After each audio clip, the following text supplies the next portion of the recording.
Yeah, me, actually. It's your first panel. Well, welcome to GuildifyCon. And welcome everyone. We have just gone live. Welcome to Pantsers versus Plotters. So, my name is Rachel Nee Kirk. If you ever get confused how to say it, picture me and Captain Kirk in the face. And you will always remember. So, to start with, I'm going to read out this is what the internet told me was a pantser versus a plotter. So, a pantser is someone who essentially writes by the seat of their pants. In other words, they simply start writing with nothing more than a basic idea of the story. A plotter is an author who plans out how the story will unfold, often with a very meticulous breakdown at the start of each chapter or even at the start of every paragraph. Now, I personally identify as a absolute pantser. I'm not even wearing pants sometimes. But I just want to go around. Can you introduce yourselves? Tell me what you're working on. And now's the time to come out of the closet. Are you a pantser or are you a plotter? I will start off with my fellow partner in crime, Rachel. Yes. So I am Rachel A. Cooper. I am writing a Titans Core with my co-author Aoife Y, who's been on a couple of panels already. And it's posting up on Royal Road now, and it's going to be published with Legion in the next year. So the answer to coming out of the closet, I am a plotter. Yes. Oh. And it works well because Aoife is a pantser. So we just merge as a whole. Yeah. That's really nice. Okay, I'll come back to you about like how does that work as a push and pull, like going back and forth. So that's super interesting. Maxwell, how about you? Are you a pantser? Are you a plotter? And tell us a little bit about yourself. Yes, I am Maxwell Farmer. I have written the Dr. Druid trilogy, and I'm currently working on Cultivation Fantasy series. That's my book 2 just came out, and book 3 will be out here this summer. Oh no! I write an outline with basic points, and then I pants those points really bad, and it may change everything. But I get like, this is how it's going to happen. How exactly? We'll figure that out on the way. So it's like a little combo of both. So you have the bones of a plotter, but the soul of a pantser. That's a good way to see it. I like it. Okay. I like it. Okay. We'll roll with that. Tim, you're up. Hi, I'm Timothy McGowan. I wrote the Arcane Knight series. I'm currently working on a series called Dragonstone Academy, which will hopefully be out here in the next couple months or so. It's written, just going through some final edits. And kind of like Maxwell said, I'm a bit of a hybrid. I really like to plan, but when I get into the meat of it, it kind of turns into a pantsing situation. Yeah. I like it. Okay, I have to come back to both of you about like how do you do that? If you could teach me, I'd really appreciate that.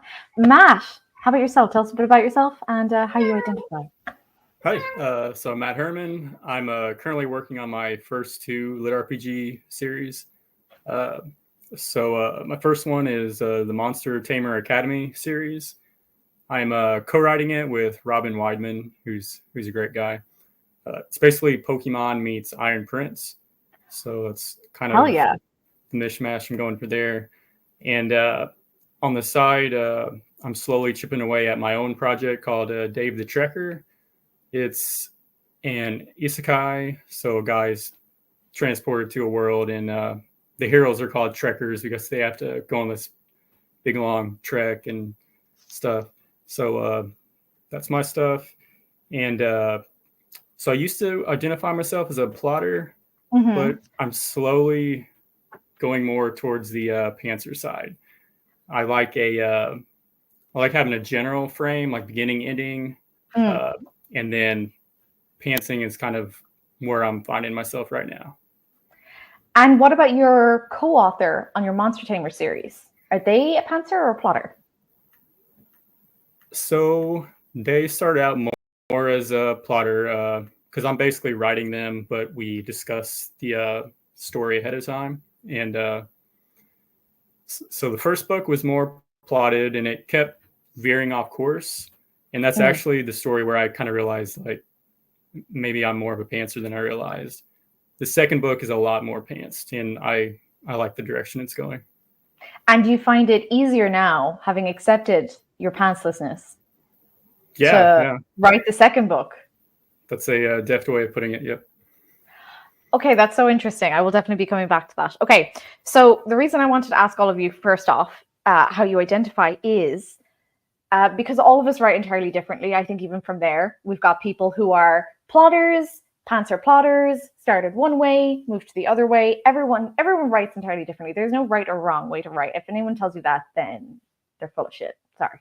But what I want to ask is, for you individually, what are the pros and cons to how you write? Has there been a moment when maybe you've had a breakthrough and you're like, do you know what? If I didn't write like this, I wouldn't have had this moment. And in the same way, has there been a moment when you've kind of written yourself into a corner, or you've had like a little moment and you're like, if I wasn't such a meticulous plotter, I wouldn't have actually, if I hadn't been trying so hard, I wouldn't have gotten caught in this moment. If anyone does anyone in particular want to start off? Otherwise, I will go in reverse order to how I was last time. Max, take it away. Yeah, I think I like my way in terms for the pros because it gets some of the strengths of both, but it gives a bit of its own unique weaknesses as well. Because sometimes as I'm doing, I'm like, oh, this will be a really cool part to add. Oh, chapters and these paragraphs, and I got to add these little bits, and I have to go back. That may be with any kind of general pantsing, but it's one of those things that like I sometimes have like these are the big bullet points I want to hit, and then if I do something and I'm like, oh, this is going to change everything, it can put some extra work on the back end. So it's like it allows for creativity, but I've definitely had to edit myself and go back in a hole, and sometimes even my editors catch me and they're like, yeah, you shouldn't do that. So, but it's been good. Wait, has your editor actually told you, like, dude? No, my editor has been like, did you forget this part? And I was like, okay, that's fair. Yeah, and I'd be like, oh yeah, like there's no hammer here, and I like, there's a particular part that's like, yeah, there's, it's like, it was supposed to be a different weapon. I changed it, and then earlier on, actually, a friend of mine who was beta reading caught that particular one. He was like, why is there a hammer here? There's no hammer in the rest of it, and so I had to go back and kind of edit some of that just because of like, I thought like, oh, actually, a scythe is going to be a better weapon than a hammer, and so just sometimes some of those things. Oh no, that's totally fair. I was about to get defensive on your behalf when I was like, I'm sorry. I was like,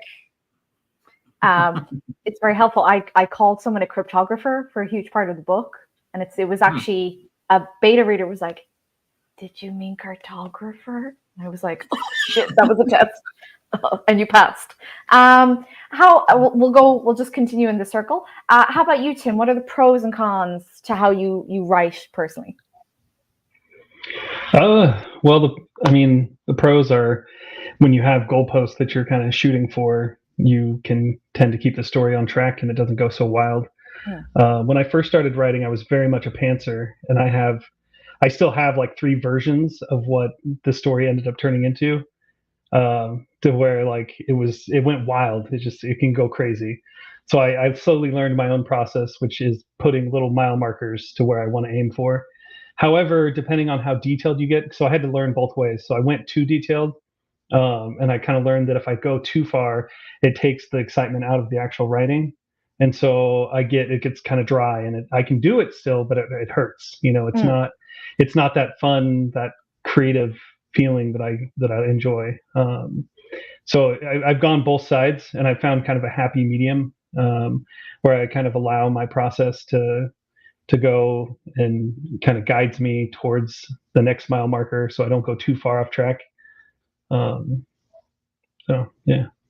So I want to follow up on something you said there. You said that you've had 3 versions of the same story. Do you mean as in you've plotted out 3 versions? You mentally had written you had 3 different versions? Like what? So I wrote. So on my very first book, I wrote 3 different versions of the story. So I wrote one, and it was wild, it was crazy, and it ended up being way too goofy from what I wanted it to be. And then I went the wrong way, and I made it too dark. and I had to find like a happy medium. So I have 3 versions of my very first story, which is why it took me like 4 years to write my first book. And now I've put out 20 something books, and it doesn't take that long anymore. But yeah, Tim, you absolute hero. The fact that you didn't throw it out the window and you committed to it is phenomenal to me. Like, absolute kudos. Like, fair play. How about you, Matt? What are the pros and cons to how you write? Yeah. So first, I really wanted to say that something Tim just said really struck me as true about the if you plot too heavily, then when you're actually writing it, it can be kind of like dry. Like it's hard for me to find the enjoyment in writing it, because I already have the idea. I've got the idea in like an outline or something, and it's hard to actually do the writing. So that's, I guess, kind of feels like you've done it already. So it's like, whoa, why am I doing this again? exactly. Yeah. So I really feel you on that. But so for the pros and cons of hybrid, but more pantsing. So I like knowing where I have to go towards, like the plot point I need to get towards, and then just having the freedom of, like, a lot of times I equate writing to like having a puzzle, and like the picture of the puzzle that you're making is kind of always changing. You know, it's kind of like shimmering and slowly changing. And I like piecing the pieces together, like putting the pieces together. And when you're pantsing, it feels more organic with like what you've already written, especially the farther along you go in the story, like second and third act. Like the third act, especially, like I always find there's enough pieces to like make the conclusion really hit. So I guess that's just the way my mind works. I like finding the patterns and the puzzle pieces. The cons, sometimes, like especially in this genre, when you have levels and new abilities already planned out and you deviate, sometimes your character ends up with an extra ability that he didn't have in the outline. So in there, yeah. I really like that you described it as like a puzzle being revealed, because that feels really, really accurate. And the other thing I like about that is an author I really like is V.E. Schwab. She wrote things like Threads of Magic, The Invisible Life of Addie LaRue, all of that. So she is like a hardcore plotter, like as in down to the paragraph. She knows exactly what will happen. But she says that's what it's like for her, that her the joy and fun she has from it comes with plotting it out down to the T. And then the writing is actually much more relaxing for her because of that. Now that sounds like hell on earth for me personally. But I love that it was this, it's basically, it's the same thing, right? It's a different version. It's being revealed to you. Oh my God, we're like Leonardo da Vinci with revealing sculptures and shit over here. How about you, Rachel? What are the pros and cons at how you write? Okay. So I'm doing it with the co-authors, definitely different. I would say one of the pros is having like those different points, like you mentioned, Timothy, about the goal points, where you want to go. So basically having like the setup and knowing what it is going to be the payoff at the end. So that way you can kind of drip it in throughout the story. I find that to be a pro to being a plotter, because then you can always have that kind of in that first draft, knowing going in. Certainly you can always go back in and edit it, but it's always nice to have it in there as a constant reminder. Same with what you said, Matt, about to help prevent those kind of deviations with the stats and stuff, like the level ups, having like a general outline and not going too hardcore on saying like that has to be this chapter, but having a guideline. So I guess I'm a loose plotter. And then I would say about, if you do plot too much, like per outlining the dialogue and things, sometimes there could be less freedom. But to get over that hump, like doing like a dictation, then that can help bring out more natural dialogue and extend the dialogue that you had first in that outline. Around so I could see more clearly. So I love that, and I love that idea of like, you know, that balance between, because I don't think anyone would disagree that pantsers generally have to do more editing than plotters, because you have to go back and be like, oh, that big story revelation I had in chapter 30, I actually have to make it a revelation and sew it in earlier on. How does that work when you have because you mentioned that Aoife was much more of a pantser. So how does that work when you're like, okay, you sat down and you're like, okay, we plotted it, we've got a loose kind of structure, and then, you know, Aoife does a chapter and she sends it to you and it is totally different to what you've planned, but you both really like it. How do you adapt to that? Yeah. So being flexible, really. Yeah. So I think that's the key part of it, is not just sticking with one route, whether you are a pantser or plotter, and then being open to that creativity. And then it's one of the bonuses, even if the way she is a pantser and she goes off on a little side quest or tangent, and then the puzzle piece of trying to figure out how can we work this in and put it all more into like a cohesive thing to fit with the original outline. I love that. That's such a nice, it's such a nice rhythm. And it sounds like one of those kind of, when you meet someone who kind of matches your energy, but in an opposing way, and it works, Yeah. match made in heaven. However, if it's someone that is a total opposing force, that sounds like it would be incredibly difficult. Okay. So my next question is like, this is hopefully a fun one.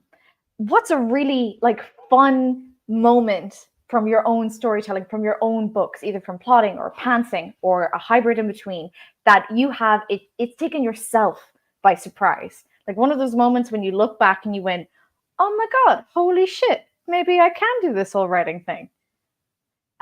If anyone has one to start, I'll jump to them. Otherwise, I will start with you, Matt. If that's all right. No one is throwing up their hand. Matt, you are my first sacrifice. I'm very sorry. I do kind of feel like a sacrifice because I don't have anything that's popping up in my head right now. Well, okay, if it helps, okay, I can say one from mine, right? I had a character, she's the villain from the 3 books, right? She was only supposed to be a side character. The final book was supposed to be about 2 different characters, and then this woman came in and kicked down the fucking door and was like, no, the second book is about me. And also, I'm the protagonist of the 3rd book. And I went, what? But it actually ended up making the series so much better. But I also could not have done that if I wasn't a pantser. So does that help? I made myself the first sacrifice, if that helps. Yeah, I've got it. You made my brain start working again, so thank you. I got you, Matt. I got you. So when I was writing the first book in the Monster Tamer Academy series, I didn't realize how big of a role the main character's bonded monster would be, because like every tamer, they forge a bond with a monster, like one monster, and then that unlocks their ability to use magic. It's like an elemental based magic system kind of. So you have your one magic ability, your one magic, like my protagonist's magic is like shadow magic. And so I knew this creature, his monster, was going to be important, and I didn't really know what was going to make him important. And as I started writing and just kept writing, I realized that this monster wanted to talk to my main character, like through telepathy. So as their bond increases, like that's how the tamers level up. They do stuff together, like tame monsters, and their bonds increase and their like level increases, whatever. And his monster just keeps getting like higher advanced like speech capabilities, and I really like that. And so now basically in book 2, the main character's bonded monster can like basically speak English fluently, like in his mind, and like none of the other monsters can talk, like no one, like even the high ranked tamers. So it was kind of a fun turn for me. I love that, Matt. And I'm such a sucker for when the monster or animal companion, it doesn't matter what it is, if it can talk, I absolute sucker. So I'm I'm delighted. And I'm also when it results in, because I bet it also revealed much more of your protagonist personality by having this back and forth and someone to care for along the way. Yeah, they have some fun back and forth conversations, and yeah. How about you, Tim? Is there a moment when like you're kind of do you have a favorite like storytelling, plotting moment that came from how you write? Not really. Hello, Daniel. I can think of moments that stick out to me that were big, writing wise. There's little things too that are to me are very funny. Like the first book that I did that I was completely pantsing. I had a conflict. Like this character shows up, and then this other character is here, and I know that this, or I think that this is what's going to happen, and then all of a sudden he comes out in a big robot suit and kicks the paladin who has this like impenetrable shield on. He's like, "What are you going to do with me? You can't touch me, haha!" And he's like, I punch you like a ball." Like little silly moments that ended up in certain drafts and not in the final one. But and then there's other serious moments, like more emotionally deep, that came with the passing of like a character that I didn't think was going to die, ends up dying, and I, just writing that, just being very emotional and something that I remember, but no specific things from like my style of writing. Well, can I ask, because you mentioned, because that sounded really funny, of like your kind of the paladin moment and punching him in a big robot suit, but you ultimately ended up cutting that. Yeah, so it got a little too silly for what I envisioned. So there is a sillier version of this story, but the version that got printed was the in between. So this is the first book I ever put out, which was Eldritch Knight. This is back in 2019 or 2020, and yeah, so it's got different versions. If I feel like the sillier version would have been just as enjoyable as what I put out, if not a little funnier, but it was not quite what I was aiming for when I put pen to paper. But I love that there are still like different versions of the same story, and I love that you're not like putting any of them down. You're just more like, well, this isn't exactly what I was going for, and I really like that you can still go, okay, I still had a lot of fun when the man in the robot suit punched the paladin, but it's not what I wanted in that moment. And that's hopefully something you can use, or you did use, in another story, or maybe it might come up in another book. So I really like that you're not putting it down, basically, because I think we can be too harsh on ourselves sometimes as writers. Max, how about yourself? Yeah, I was thinking about this, about how when writing, like something would surprise me in particular. And I would say in the Dr. Druid trilogy, I have a companion talking skull character who is comic relief, but I wanted him to, I realized at a point I was making him a little too one-dimensional, and I wanted to, like, it kind of struck me as one who was writing, I'm like, he could be more. I mean, he's still very much comic relief, but I decided, I'm like, I want to give him a body. I got to figure out how to give this talking skull a body. And then he became a bigger contributing character to the rest of the series. And so it was just one of those things, like, as I was writing, and it kind of struck me, really looking over, like, this could be more. And that's kind of again, I don't remember having that in my original plotting kind of part. And so that was a big shift, but I think it made it a lot better. And Dan the Man did a great job with him. And did you, I love that you called him Dan the Man, because this came up in the panel I did with him yesterday. So did that throw the rest of your plot kind of, the fact that he had a bigger part, did it throw things out of the way, or did it in a way enhance what you already had, or a bit of both? I genuinely think it enhanced it. I mean, it changed a little bit, just like of fight kind of scenes and stuff like that. But outside that, fortunately, it actually just really enhanced it. And I like that you mentioned about like feeling that something was missing, because I think this is the really, really difficult thing about like teaching writing, and I put that in massive quotation marks, because again, there is no right or wrong way to do it, but I think so much of it is literally your gut feeling. You're reading through something and you're like, I don't know what it is, but there's something that's not quite right, and then you throw something in, you're like, okay, I've made it worse, and then you take something out, you're like, that made it better. And it's such a, it's why I really liked, Matt's kind of puzzle metaphor, because it's moving things around until it clicks, until the moment you realize that actually what I really needed was a talking skull who suddenly gets a body. And it actually, as and one of the reasons I think Lit RPG is so fun, you can say that and it's a real sentence. And but it suddenly all comes together. How about you, Rachel? Yeah. So in our current one, we're writing the Titans Core.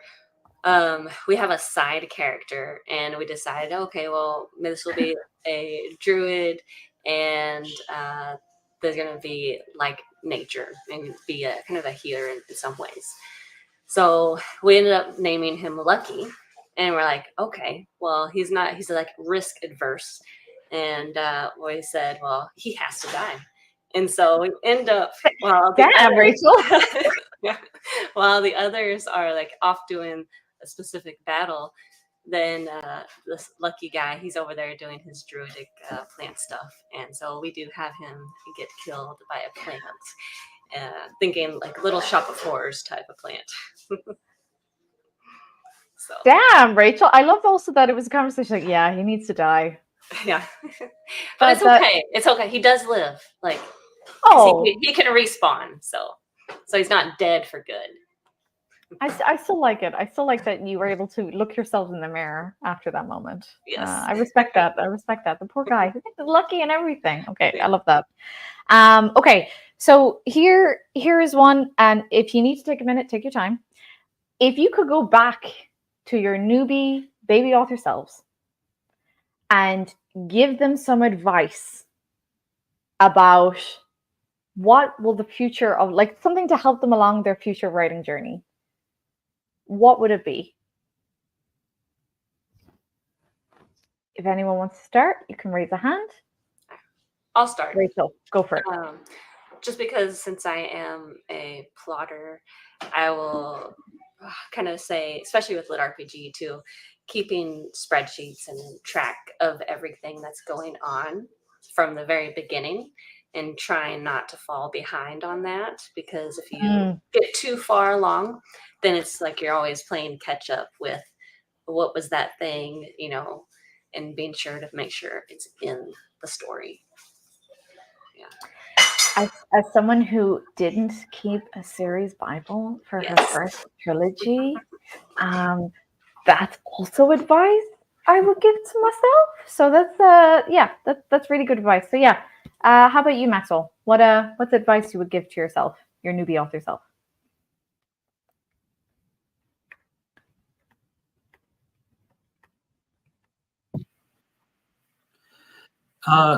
Yeah, I would say the big thing is whatever power system, at least for Lit RPG specific stuff, if I had to I still feel like a baby author, honestly. But like with whatever power system there may be, I would say make sure to allow for flexibility, but make it very, in a ways, unbreakable. I very first series I ever wrote, I had the power stuff be really flexible and sometimes not rigid enough, I'd say. So that was. Can I ask? Thing. Sorry, what do you mean by unbreakable? Oh.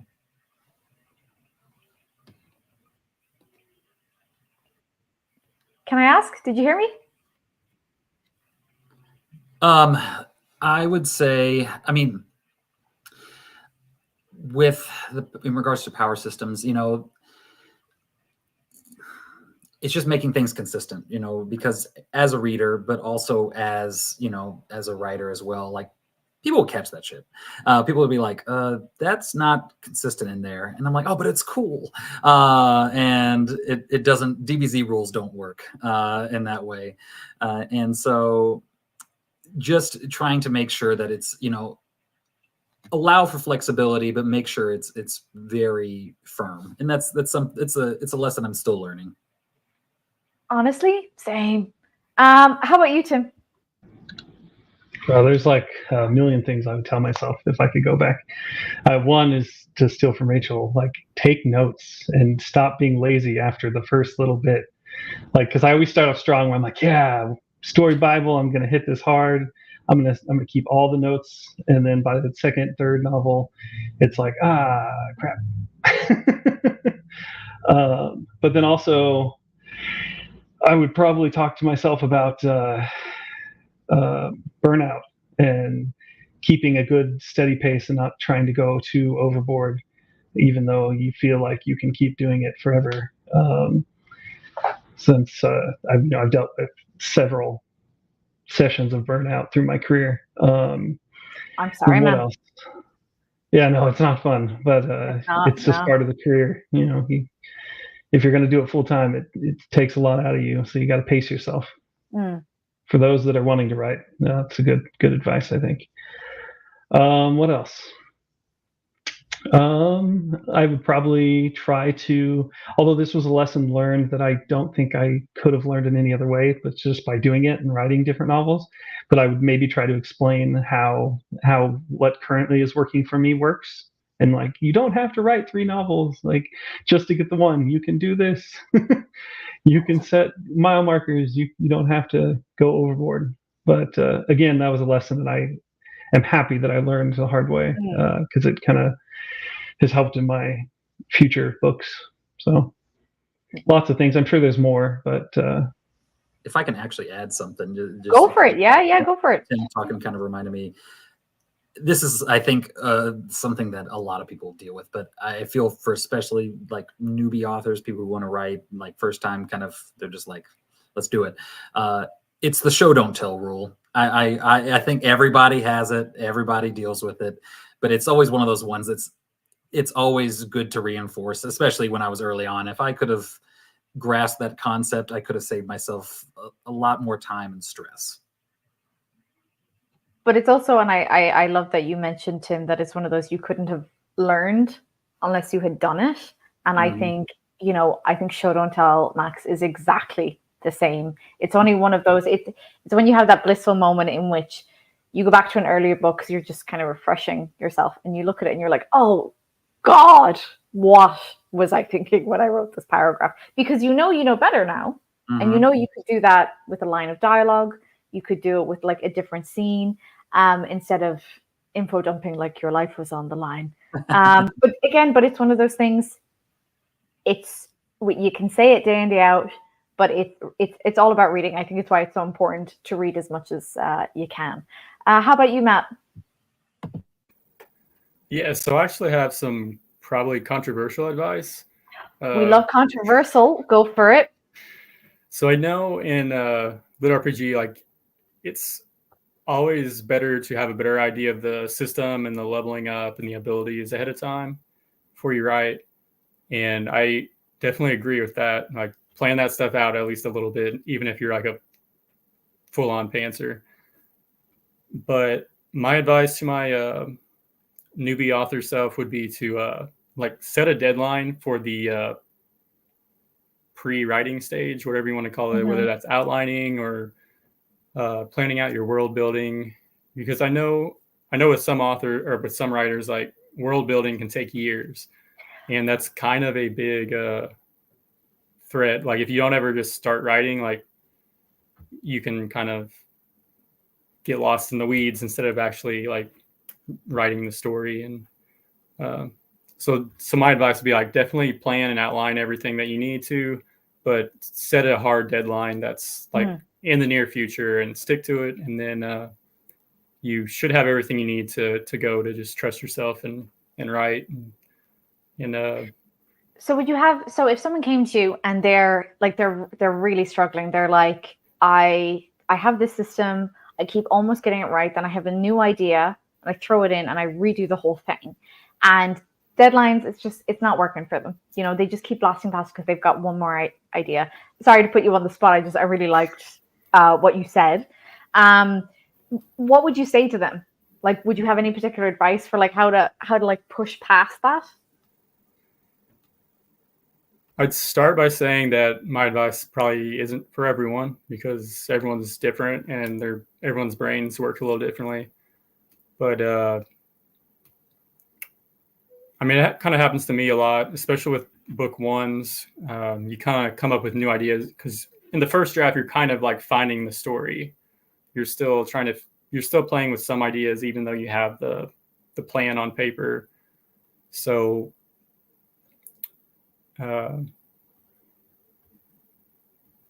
yeah, I mean, Just head down and push past it. Just start writing and just try and Tell them to suck it up and start writing, because the writing is the important part. Like you can do all the planning in the world, but if you don't actually write, you're never going to build the skill of writing. You're never going to actually get something written. Like anybody can plan a novel and a system. Like, and it happens all the time. You meet people who are like, "Oh, I have my system and I have this or I have that," and it's like, "Oh, how much have you written?" "Oh, I'm not there yet. It's not ready." Like, well, maybe it'll never be ready. Just sit down and start writing. That would be my. I love it because you said the quiet bit out loud. Sorry, who hopped in there? Hop in. I was just gonna add that, like, sometimes if you're working on that pre-writing, the plotting part, even if you don't have like every chapter with just maybe like one with something filled out, but start with plotting or planning out the first bit, like the first couple of chapters, then you can start writing those and then kind of continue plotting as you go along too, if you tend to be more of a plotter. That's one way to get around it. Yeah. I like that because that's kind of like tricking yourself into, no, I totally have it planned out, but you're kind of rolling with it as you go. I like that. I like that you actually all brought up the system, because I was going to say, and that you brought out Burnout, Tim, because lit RPG in the grand scheme of things is such a weird genre in the best way, in the fact that so much of it is self-published or it's with hybrid publishers, and it is a very, very fast-paced, and there is a huge kind of pressure to have like a volume of material to get out there. So how do you balance that? How do you balance that between, okay, as a writer, I want to put out something I'm happy with, but I want to meet a demand, but also I don't want to burn myself the hell out. And especially because so many of us are working part-time, full-time, have kids and everything on top of that. So for someone who is trying to juggle all of this, but also meet deadlines, self-imposed or otherwise, how do you balance that when it comes to your own writing and how you approach it? I might go back the other way, Rachel, if that's all right. It's okay to start with you? Yeah, that's fine. So I think for me, at least, I have a pretty set schedule in terms of having timelines, because I have kids that are in school. So I work in between the hours while they're at school. I know if I ever try to work outside of hours, then I have more distractions kind of coming at me. And plus, it's not one of the things that I value is family time. So I want to be able to take that time with my family, with my kids, and not be constantly trying, even though it's hard. It took some time to actually do this, because there is always a struggle, like a fight of, wanting to get back to the story, wanting to get back to like the writing and the plotting of it. But I had to come to realize that I do need that balance in my life to kind of keep everything going and everything happy overall. Because guilt is a huge thing. I like that you mentioned about like getting pulled back into the story. It's something I always find with myself as well. Like, it can be hard to relax because you just feel guilty that you're relaxing, and then you don't relax. So then when you go back to writing, you actually don't write anything because you didn't relax. So you end up in this horrendous hamster wheel of stress. And but I love that you mentioned like family is important, and keeping an eye on yourself and keeping to that schedule. Very, very true. How about you, Matt?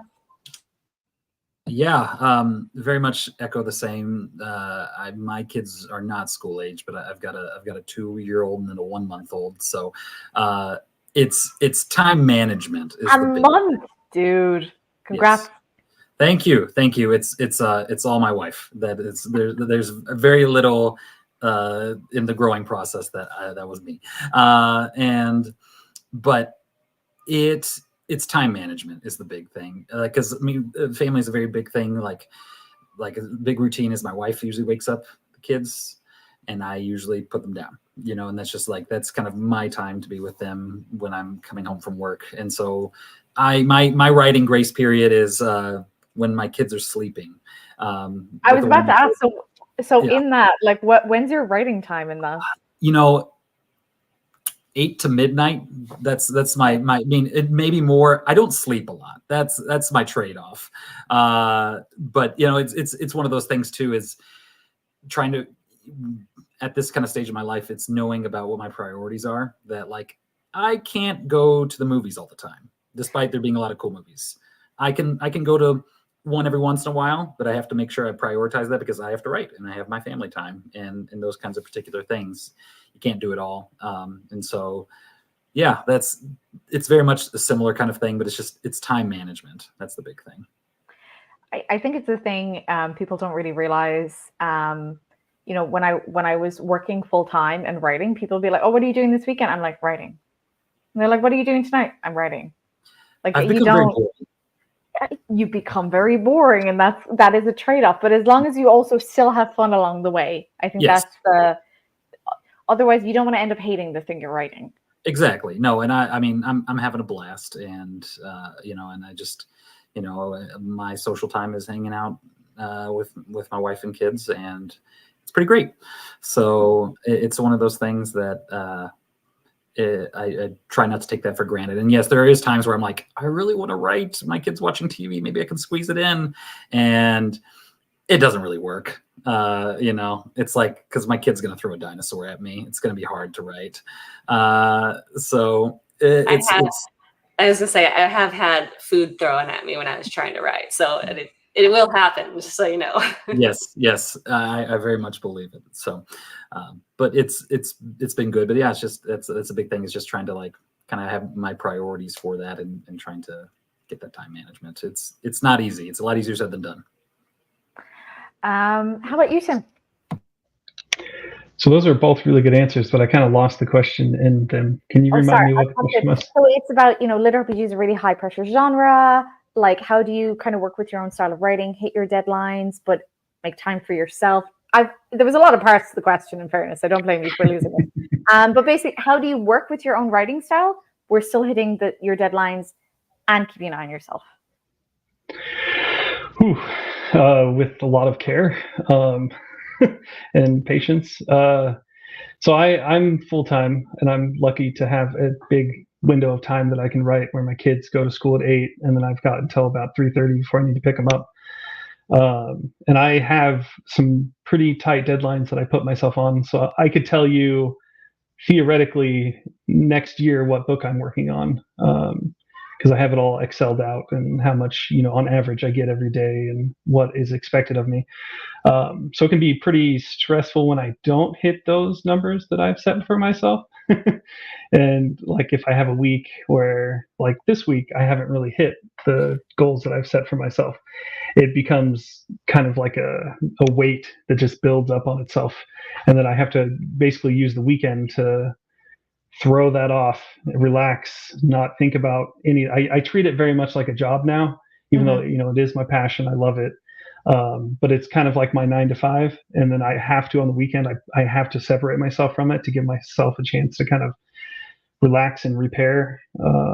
So I can go into a new week, even if I haven't had the greatest of weeks the week before, I can go fresh into it. So I do a lot of different small things. And it's a lot about just being consistent and trying to hold myself to the different little micro goals I've given myself. And it's very true about 100%. So from Tim, right, life balance is so important. Fortunately, all my boys are now at the supplying me with grandkids stage. Well, you're very lucky, Tim, and I hope you have lots of time to write. But I really like what you said, because it's so hard to detach, but it's something you have to learn, because your writing, when you do go back to it, will suffer. It doesn't matter if you're a plotter or a pantser or however you write. If you haven't given your brain time to rest, it will suffer when you go back. However, what I loved most about the answer is you said, "Oh, I've got a pretty, good chunk of time to write. My kids go from 8 to 4." And Max, you looked genuinely jealous. I just happened to look at you, and you were just like, "Damn!" Like, It's nice. I'm not gonna lie. You'll get there. We'll get the next series out, and then you'll be able to go full time. You're flying it. You'll be flying it. How about you, Matt? Yeah, so I've really felt burnout a couple times because I've written in other genres before. I've developmental edited. I've ghostwritten a bit, so I've gone through stages of burnout just where it's hard to write my own stuff because I'm just so creatively drained from just projects. And it probably doesn't help that my office is in my bedroom right now. So some days I'm in my bedroom literally most of the day, except for like lunch, food breaks, walking outside for a little bit. So I like to take weekends off now. So that's kind of nice. Definitely don't neglect if you can take weekends off and also just like get out and move and find a hobby outside of writing. Like for me, I like trail running. It's just something I love doing. So I'm trying to incorporate more of that now into my life because it kind of fuels your creative will and it's healthy for you too. So. Sorry, I love your idea of relaxation is my idea of hell. But no, I'm delighted. I was going to say trail running. Well, like running on a road though is that's kind of boring to me. So. But Haruki Murakami is very famously the writer who runs. He talks about like writing is when he plots all of his books. So that's very true that like even downtime can become writing time in its own way, but you can't do that if you're just banging your head at the wall all the time and guilting yourself because you haven't done the magical amount of numbers you wanted to get done that day. So that's very true. Okay, so we've had some really good questions come in. So I'm going to ask some of those. I really liked it, Maria, because her question, because I really relate to it. So here's the question. Do you all find yourself cussing out your characters out? If so, do you do it out loud or just in your head? Does anyone want to start? Or I'll pick a random victim. Max, fire away. I wouldn't say to that point. There are a number of times where I like sigh in disappointment and I'm like, really, this is how you are right now. Like, oh, I don't need to make this villain seem like he's an anime villain. Why do you keep doing this? And so but it's really fun, Max. It's really fun. It is really fun. It is really fun. If anybody's ever watched YouTube Dungeon Soup, My Blade, there's a recent one, and I was just like, I feel personally attacked right now. And so sometimes it's more just sighs of disappointment versus like, why would you do this? I think that's fair. I relate to that. I might jump. I'll go reverse order this time. Rachel, I'll jump to you. And I'll go around the other way.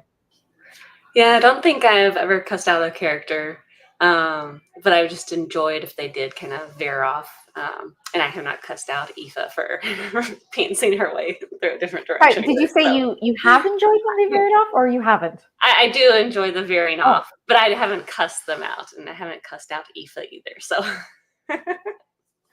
I'm even getting chill vibes off you. That's really lovely. I wish I was that relaxed. I love that the plotters seem more calm as people. That's just a vibe I'm picking up. How about you, Matt? I don't know if I've ever cussed out a character for what they did. Sometimes I get frustrated with myself for writing what they do, like specifically repetitive gestures like looking. Like a character looks at something or a character glances at something or a character sighs or stuff like that. Usually it's not the character's fault. It's totally me. It's like I take full responsibility for my frustration in those moments. That's what editing's for, okay? That's the moment when you go through, and I think everyone has this, they always find in one book, they have that one phrase they just keep using every single time. And you never realize it, so you go back and read it. So that's what I think. That's fine. How about you, Tim? Yeah. I don't know if I've ever actually cursed like, "Oh, you son of a," but since I'm by myself, I can get kind of animated and frustrating, like, why is this happening, or why did this going this way? Like, oh, that's right, I wrote it that way. But that's about the extent of it. I'll get frustrated with the path that the characters take sometimes, because even though I'm planning my way through, I really, especially when it comes to characters, I let the flow of how it goes kind of determine where it's going. So I've got a good idea of what the characters are like, and I let their personalities kind of judge and turn the boat here or there. So yeah, I can understand that. I've never cursed at them, but I've become frustrated, and yeah. I think that's more than fair. And I also love that you acknowledge that, but at the end of the day, it's my fault. Yeah. I love that you acknowledge Like, that. why did I do that? Oh, oops. Always, every single time. It in a way, it's one of those, it's so gratifying to be like kind of the master of your own story, your own boss in many ways, but also the downside is it's always your fault. Also, actually, no, I agree with Maria. It's the character's fault. It's not ours at all. So we've got another question from Zeckler WGD. What's the secret to making a story feel like it's always been part of the plan? And I would love if you could also tell me that, because I also want to know. Oh yeah, Tim, hand up, go for it. Editing. I mean, especially, and I have a question. This is to anyone who's like a big pantser. Like, how do you do foreshadowing? Like, are you literally going back and edit? Because I only read, the only way I can do decent foreshadowing is because I kind of understand and know where the story's going to go, broad strokes. Like for a pantser, are you just throwing stuff in and hoping that it leads to something later? Admittedly, I'm like, this, like, it's kind of my type of like, this would be a really good idea. Okay, this is going to come out completely randomly, and that happened. And my editor's like, you gotta put more. And so I'm like, okay, where else would this be good? Okay, and this, and then like kind of like, oh yes, little references. Okay, it's not as big of a surprise at the end, and so yes, 100%. I do. I mean, for certain things, I will go back, and yes, editing is a very apt and correct answer. Yeah, and for me, editing is real big. Making sure you set up your payoff, but also sometimes I'll just have a character do something, or something appears in the story, and then I don't know how I'm going to use it, but like I know, like in the second act or towards the end of the second half or the third act, that's going to come back. Like for example, in my Monster Tamer Academy series, in book 1, this one character helps out the main character, but she makes him swear in like a magical oath that he owes her a favor. And I didn't know how I was going to use it when I wrote it, but I was like, this just feels like a good idea. Like, this is what her character would do. And it totally came back to bite him in the later in the story. But sometimes it works out like that. That's really cool. Those moments when it's like the reader is like, ooh, what's going to happen? And then the writer's like, oh, what's going to happen? But you know something's going to happen. You just don't know what it is. How about you, Rachel? I don't think I have really anything else to add to that. I mean, editing definitely goes a long way. And then if you do have that random thing that you throw in there, if you keeping track of it, along the way, like something that you set up but never used, then you can always, like when you're getting towards the end of the story, you're so involved into it that things start to kind of click, like that puzzle piece. And so it just kind of comes up automatically. So Stuart says, for foreshadowing, as I'm making things up on the spot, I write it to link back to things that happened before, and my readers think I meant to do it all along. That's the you're playing 4D chess with yourself, Stuart, and I absolutely commend you.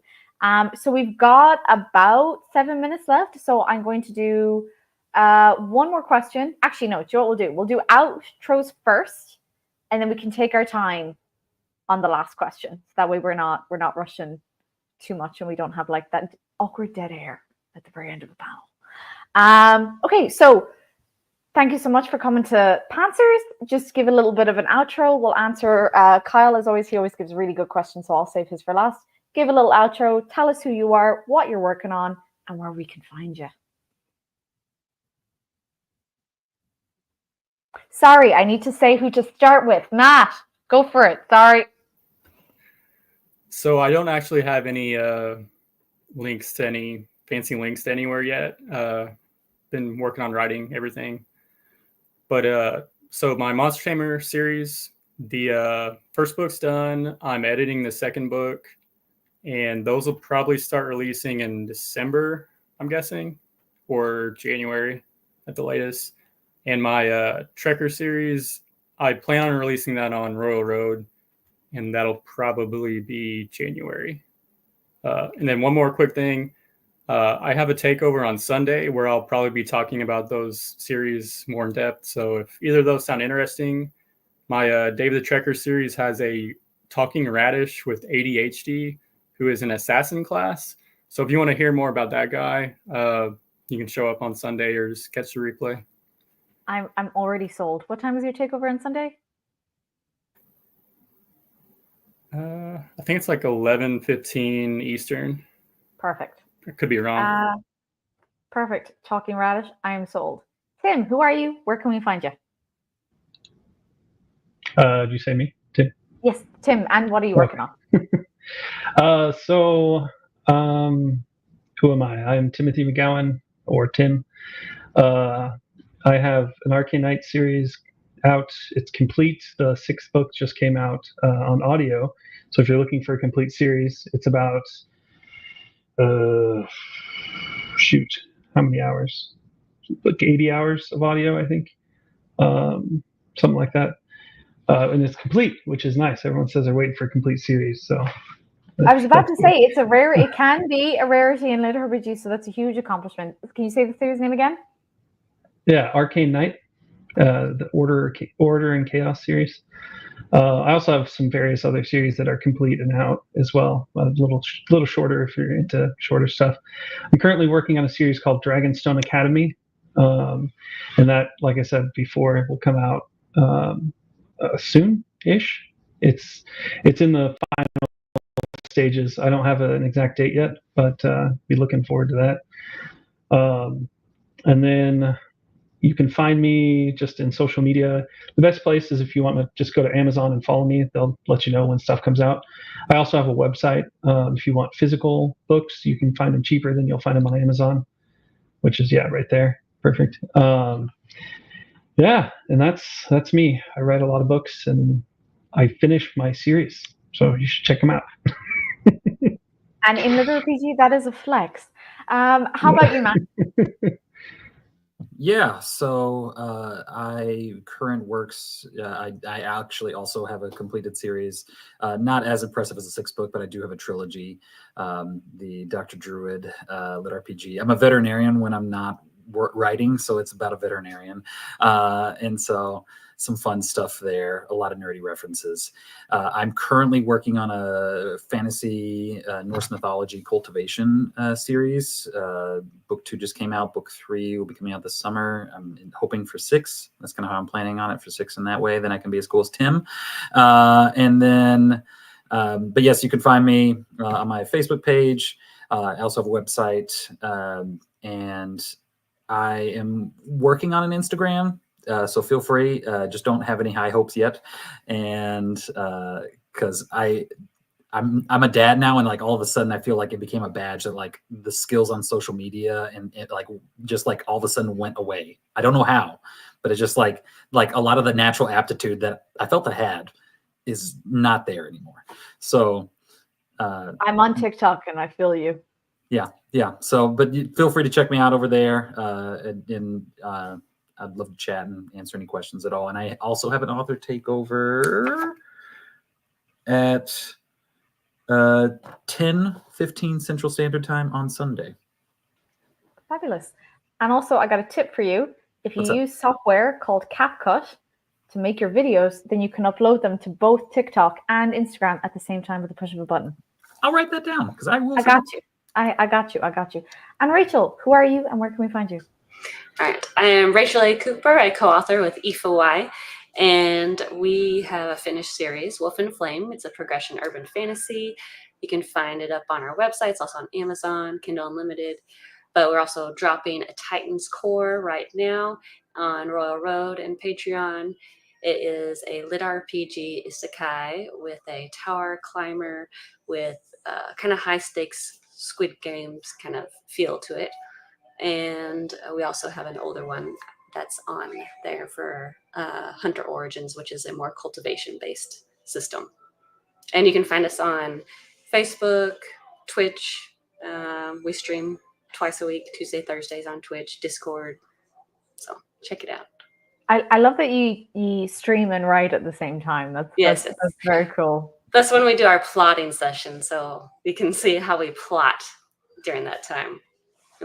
So I might, sorry to cut you off, Rachel, just I did promise Kyle I would do his question, and we're technically on time, so I might just get everyone to answer it super, super quick. So from Kyle, when writing, we'll just say when writing in general, do you generally write everything in order, or do you jump around to different parts based on what your mind has come up with?